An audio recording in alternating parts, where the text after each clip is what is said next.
एक सदा हसू हसू अनेक डोळ्याने असू. जवयाची सासू कशी पाकवानी गोड, वारीची सासू कशी कारल्याची फोड. जवयाची सासू कशी हातावरच डोले, जवयाला या बसा बसा. जवयाची सासू कशी हातावरच बोलले, वारीची सासू कशी टच बोले. जवाई कसा गुणाचा, बाई कौतुक करते. जवाई कसा गुणाचा, देतो लेकीले आराम, आणि सासू म्हणे वारीच्या अंगी नाही काम.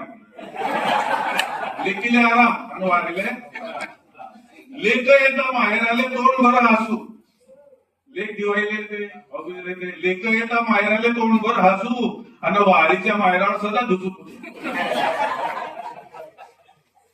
आता शेवट आहे, जवयाचं मोठेपण त्याच्या घरी. रोज सेवा करायला वारीच बरी. वारी मी लेकीवारी, नाही ते साखर, म्हातारपणी देतील सुखाची भाकर.